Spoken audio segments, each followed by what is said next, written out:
My name is Andy Thomas. Andy Thomas. Try to get the nasal out of there.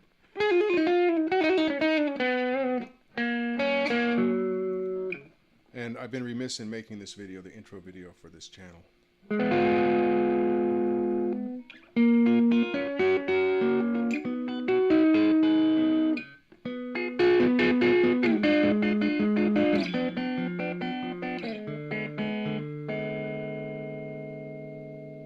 So, I started out on, well, no, started out is the right idea. The right way of describing it.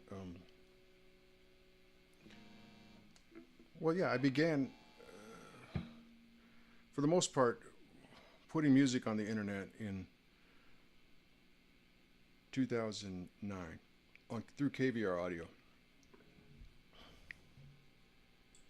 There are several hosting services where you can upload, and then there are music forums where you can go post your links to the stuff that you've uploaded. Or you could get your own website and start a forum.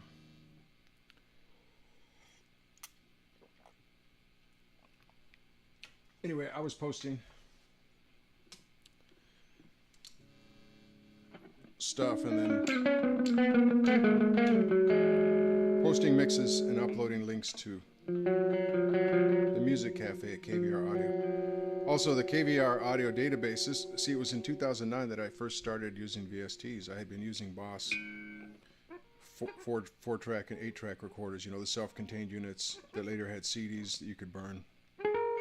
CD players you could burn right onto. They had the COSM, the Cosm effects. And what I loved about that was you could just take a guitar like this and turn on one of the bass type effects, and you could just be playing bass on your guitar. I've never found, as a matter of fact, I've never found anything quite like that.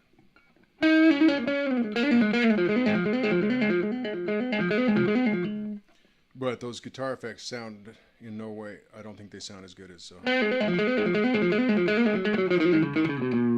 an amplifier out in the open air. Although I liked Cosm a lot better than apparently some people do. I thought it was pretty good.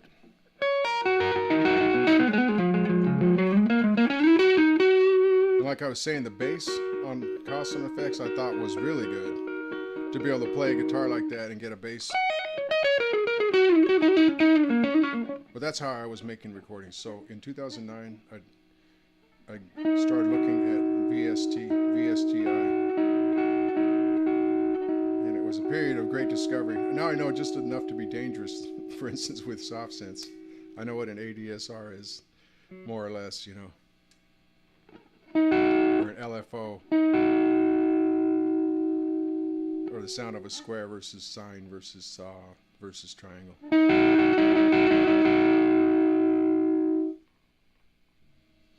But then VSTI was just a huge new world to me, and KVR was a big part of that. I would go through that database and find links to these DLLs, VSTI and VST.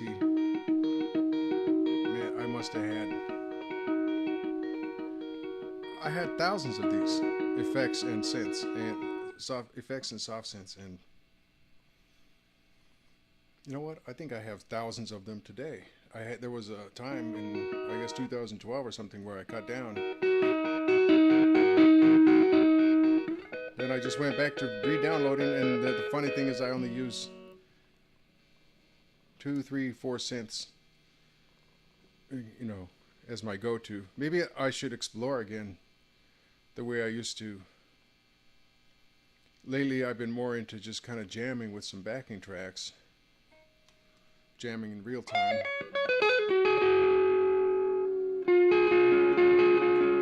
A friend of mine was actually telling me that last couple of years my music has been more simple. I had not really noticed, but that I had all these big orchestrations 5 and 6 years ago.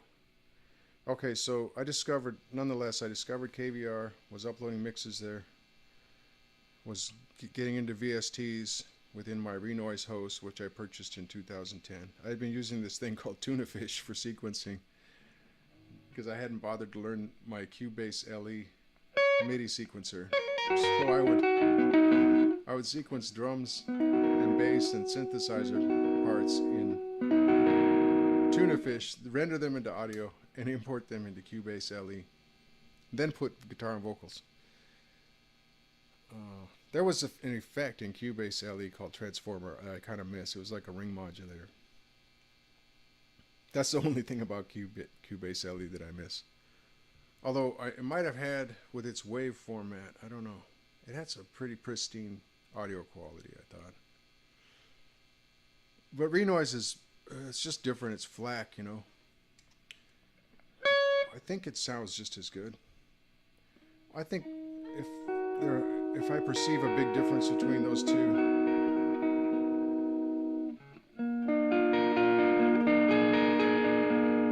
it's probably one of those imaginary things.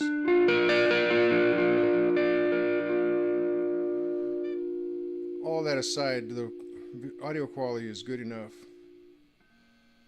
In Renoise, and I can see Renoise people out there going, "Are you daft, man?" Yeah, the audio quality in Renoise is fine.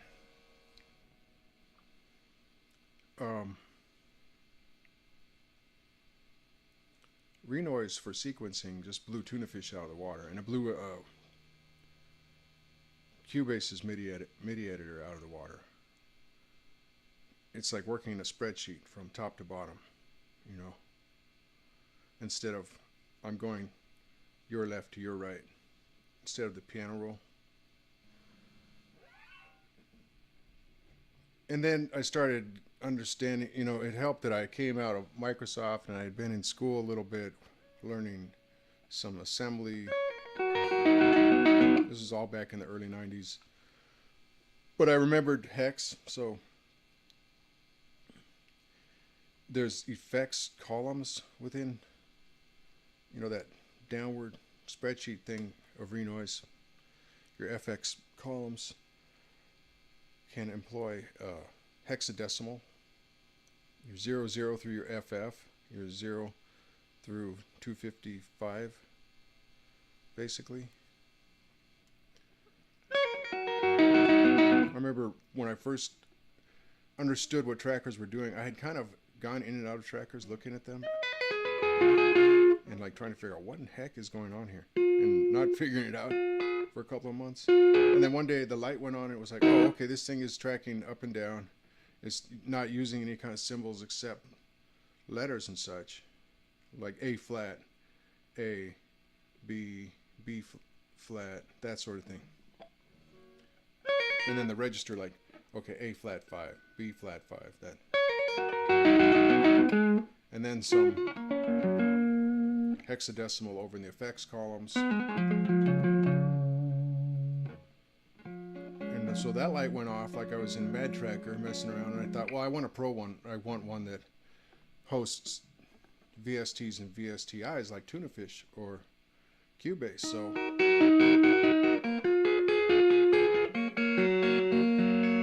I was laughing at the idea of Tunafish being pro. Oh, I love Tunafish for what it was. It was a little buggy, or a lot buggy. But anyway, I'm way past that. I only worked in there for several months. Started in Renoise in 2010. That's when it all kind of took off, you know. And I started FAWM, F-A-W-M.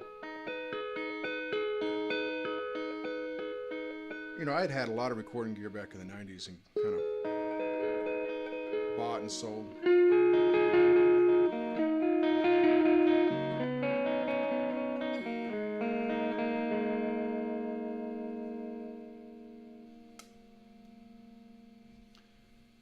But it was with FAWM, it was with Renoise and FAWM. It was in the middle of that first FAWM that I did, February Album Writing Month, FAWM.org. 14 songs in 28 days, 14 and a half songs in 29 days if you're on a leap year. Where you just kind of run out, you know, mentally and emotionally, and you chase that inspiration. It's like throwing spaghetti noodles up a wall, against a wall, and seeing which ones stick. You run a bunch of flags up a flagpole and see which ones they salute. Or you salute. So, yeah, I was right in the middle of that farm that I went over from my tuna fish cube base into Renoise, and I haven't looked back. So that's 6 years now of Renoise and farms. That's actually 7 farms now, and we have this other thing run by the same people. Kudos to all you farm admins, burr settles, and the rest.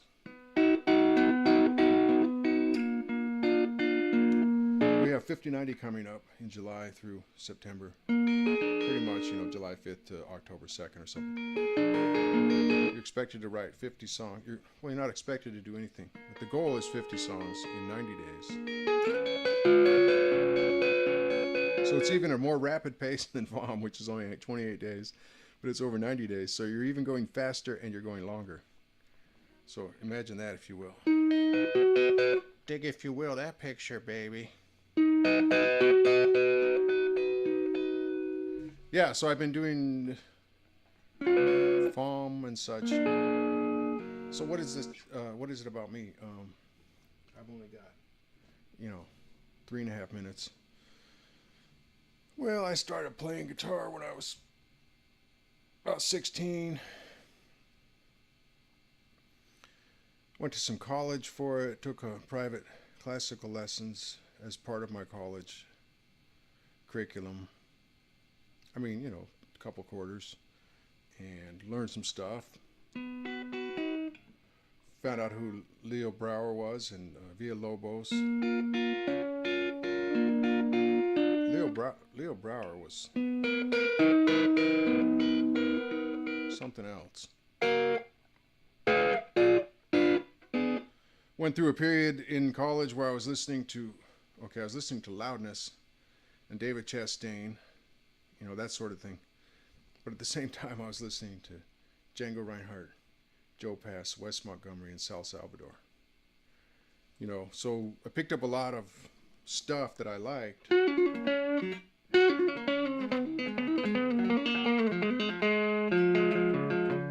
And was listening to Schubert and Rachmaninoff and Chopin, Dave Brubeck, just all this stuff, man. I was just trying to take it all in, I have to say that Chastain, Seventh of Never, was that the name of that record? I listened to that a lot. I mean, almost as much as I listened to Sal Salvador. Boop, boop, dee, boop. I can't even find that record anymore. This was in the day when we still had vinyl. Sonny, we still had vinyl. Anyway, that's sort of an intro to me. So I've been playing a long time.